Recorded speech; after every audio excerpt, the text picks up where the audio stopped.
All right, the character that I have chosen from Of Mice and Men to do my final project is the character Candy. And the first question is, why did I choose this character? Well, I figured a lot of people were going to be doing George and Lenny, so I've decided to do Candy. But um, I chose Candy because he does impress me quite a bit. His story stays with me. The story of him having to kill his or have his dog killed always moves me quite a bit. Especially when he tells George, "I should have shot the dog myself," and that's just sad. And the foreshadowing of what George has to do to Lenny at the end is always. I thought that was kind of an interesting point. Plus, I wanted to focus on a minor character as a good example, and maybe as I get older, the character of Candy just resonates with me a little bit more than either George or Lenny. Plus, when I watch the movie, I just always like that actor that plays Candy. So, the first question is, what is the most difficult decision that the character has to make? And I think this is pretty easy. I think it's the decision to have his dog killed. That's a difficult decision that he has to make. This decision just reveals the deep loneliness and sadness that is in Candy. And I think a good quote that just shows this how difficult this decision is, when Carlson suggests that he shoot his dog, Candy replies, "Well, hell, I had him so long, had him since he was a pup. I herded sheep with him." And this just shows that Candy is deeply dependent on this dog. It's almost like the dog is like a child for him. It's like the only companionship and friend that he has. So having to shoot him is more than just shooting some animal. This is like having, just a close family member put down. So I think that's certainly the most difficult decision he has to make. What adjective would you use to describe the character? So that's the second question. And I think that is desperate. He is so desperate to escape the ranch with George and Lenny, especially after his dog is shot. When George and Lenny are talking about it, they don't even know that Candy's in there listening in. And then when Candy sits up and says, "I want to go with you guys," he even says, "I'll do anything." Right? He just wants to get off this ranch. It's the only hope that he has. And here's just a quote. He says, "I got hurt 4 years ago. They'll can me pretty soon. Just as soon as I can't swamp out no bunkhouse, they'll put me on the county. Maybe if I give you guys my money, you'll let me hoe the garden even after I ain't no good in it. And I'll wash dishes and little chicken stuff like that. But I'll be on our own place." He said miserably, "You seen what they done to my dog tonight. They says he wasn't no good to himself nor nobody else. When they canned me here, I wish somebody would shoot me. But they won't do nothing like that. I won't have no place to go, and I can't get no more jobs."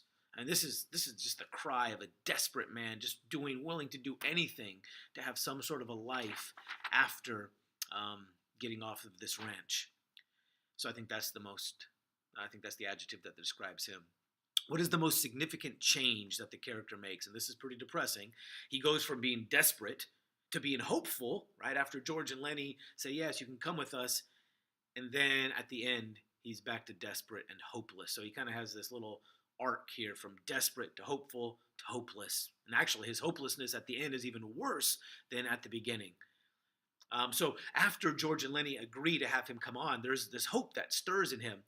And when they all tell the story, the narrator says they all sat there, still bemused by the beauty of the thing, the beauty of the hope of having this house. Each mind, that's George, Lenny, and Candy, each mind was popped into the future when this lovely thing would come about. So he's hopeful, and for the next few chapters, he's working up figures, and he's trying to figure out what they're going to do, and there's hope for him. Maybe for the first time in years and years and years, maybe in his whole life, he has a little bit of hope. But then after Lenny kills that woman, and he calls George in, he realizes that hope is gone. This quote here, "Now Candy spoke his greatest fear.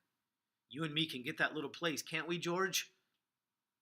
Before George answered, Candy dropped his head and looked down at the hay. He knew. And then after George leaves, we're told, the narrator says, he looked helplessly back at Crowley's wife, and gradually his sorrow and anger grew into words. And then at the very end, this is pretty much the last thing that we're told about Candy. His eyes blinded with tears, and he turned and went weakly out of the barn. And he rubbed his bristly whiskers with his wrist stump. I mean, this is a broken man, a hopeless and helpless man at the end of the novel. And that's pretty sad, but that's why he's so memorable.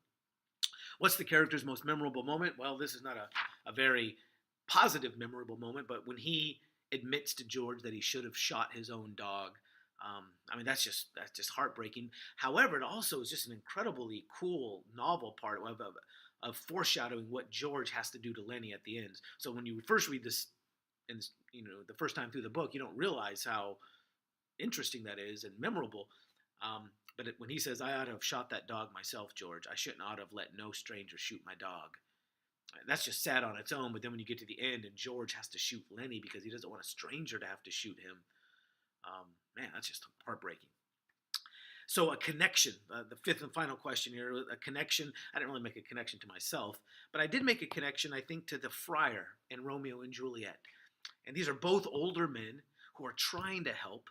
They have plans that they have set up that they're trying to accomplish, and they both find out that the best laid plans of mice and men often go awry. They find out that you can set up all the plans you want. Sometimes things just get screwed up. And that's what Friar tells Juliet when she wakes up and Romeo is lying there dead. The friar says, "A greater power than we can contradict hath thwarted our intents. Thwarted has ruined our plans." And that's just the whole purpose of Mice and Men, right? That's even the title. The best laid plans of mice and men often fall apart. Both men have realized that our plans and our schemes sometimes don't mean much. Sometimes our best intentions and plans fall apart. Both George and Candy find that out.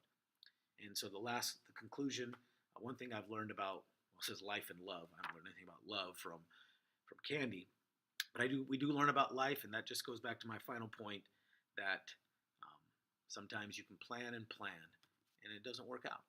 I mean, we still should plan, and we got to work at it, but sometimes things just fall apart. It's kind of a depressing thought. I'm wishing I would have chosen somebody else besides Candy, but I chose it. I made the video. So that is why Candy is, to me, the character I find most interesting in the novel, and hopefully this is a good example for you.